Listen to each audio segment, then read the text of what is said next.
పశ్చిమాసియాలో యుద్ధం మొదలైనప్పటి నుంచి ఆంధ్ర రాష్ట్రంలో మత్స్యకారులు తీవ్ర ఇబ్బందులు పడుతున్నారు. గడిచిన 10 రోజులుగా ఆంధ్రప్రదేశ్లో ఉన్నటువంటి ఫిషింగ్ హార్బర్లలో డీజిల్ కొరత వల్ల ఫిషింగ్ బోట్లు సముద్రంలోకి వేటకు వెళ్లకుండా మత్స్యకారులు ఇబ్బందులను ఎదుర్కొంటున్నారు. యుద్ధం కారణంగా డీజిల్ కొరత ఏర్పడి బోట్లన్నీ హార్బర్కే పరిమితం అవుతున్నాయి.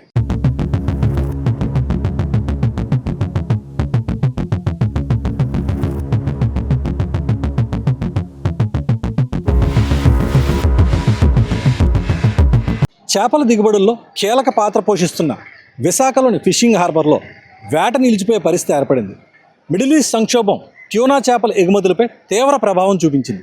వైజాగ్లోని హార్బర్ నుండి రోజుకు సుమారు 200 టన్నుల ట్యూనా చేపలను కేరళలో ప్రాసెస్ చేసి విదేశాలకు ఎగుమతి చేస్తారు.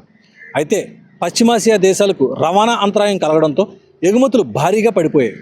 విశాఖ ఫిషింగ్ హార్బర్లో 680 బోట్లు ఉండగా సుమారు 200కు పైగా బోట్లు ట్యూనా చేపల వేట సాగిస్తున్నాయి. యుద్ధం జరుగుతున్న ప్రభావం నేపథ్యంలో మత్స్య పరిశ్రమకు సరఫరా చేసే డీజిల్ ధరలను కేంద్రం భారీగా పెంచడంతో బోటు ఆపరేటర్లు గగ్గోలు పెడుతున్నారు. ధరల పెంపు నుంచి తమను మినహాయించాలని కోరుతున్నారు. పరిశ్రమలకు సరఫరా చేసే డీజిల్ ధరను లీటర్కు 22 రూపాయల మేర చమురు సంస్థలు పెంచాయి. ట్యాక్సులతో కలిపి లీటర్కు 123 రూపాయల వరకు చేరింది. ప్రస్తుతం ఫిషింగ్ హార్బర్లో బోట్ ఆపరేటర్లకు లీటర్కు 9 రూపాయల చొప్పున కేంద్రం రాయితీ ఇస్తుంది. రాయితీ పోను లీటరు 87 రూపాయల 22 పైసలు లభిస్తోంది. ఇప్పుడు 23 రూపాయల 70 పైసలు పెరగడంతో ఆ ధర 110 రూపాయల 92 పైసలకు చేరింది. తప్పనిసరి పరిస్థితుల్లో ఇదే ధరకు పలువురు ఆపరేటర్లు డీజిల్ కొనుగోలు చేసి బోట్లను చేపల వేటకు పంపుతున్నారు. అయితే అధిక శాతం బోట్లు తీరంలోనే నిలిచిపోతున్నాయి. ఈ నేపథ్యంలో కేంద్ర ప్రభుత్వం డీజిల్ ధరలపై మినహాయింపు ఇచ్చేలా చూడాలని బోట్ ఓనర్స్ అసోసియేషన్ కోరుతోంది.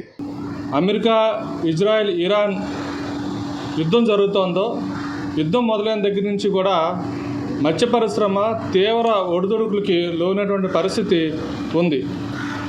మాకు ఏప్రిల్ 15 నుంచి వేట విరామ సమయం మొదలవుతుంది.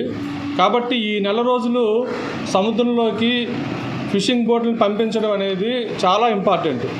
ఇటువంటి పరిస్థితులలో మాకు కనీసం బోట్లు వేటకు పంపించుకుందామంటే అవసరమైన డీజిల్ కూడా దొరకనటువంటి పరిస్థితి ఉంది.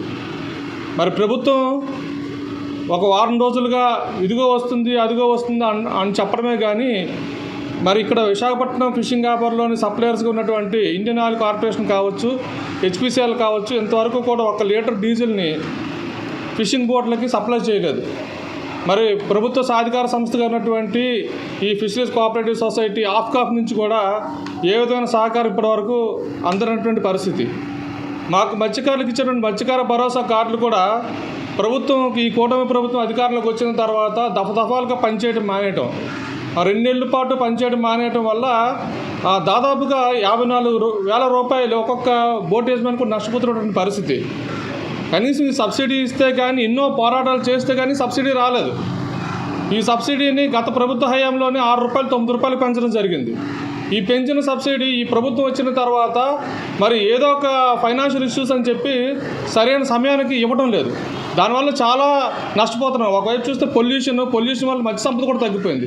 ఇటువంటి పరిస్థితుల్లో ఈ సబ్సిడీతోనే కాస్త ఈ మత్స్య పరిశ్రమ నిలదొక్కునే పరిస్థితి ఉంటే దీన్ని కూడా తూట్లు పోల్చే విధంగా ప్రభుత్వం మరి అలసత్వం వల్ల చాలా ఇబ్బందులు పడుతున్నాము. ఈ వార్ ఎఫెక్ట్తోనైతే కనీసం ఒక చుక్క డీజిల్ కూడా దొరకనటువంటి పరిస్థితి. దాదాపుగా మత్స్యకారులందరూ కూడా ఆకలితో అలమటిస్తున్నారు. మీరు చూడండి, విశాఖపట్నం ఫిషింగ్ హార్బర్ మీరు ఇది అయిన తర్వాత చూడండి, మొత్తం ఫిషింగ్ బోట్లు అన్నీ కూడా మరి హార్బర్గా పరిమితమైన పరిస్థితి ఈరోజు మన విశాఖపట్నం ఫిషింగ్ హార్బర్లో ఉంది.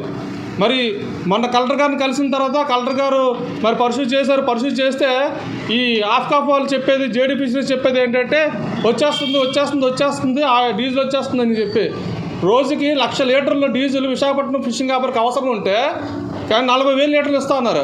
40,000 లీటర్లు కాదు కదా, 4 లీటర్ల డీజిల్ కూడా ఇప్పటివరకు కూడా ఇవ్వనటువంటి పరిస్థితి ఉంది.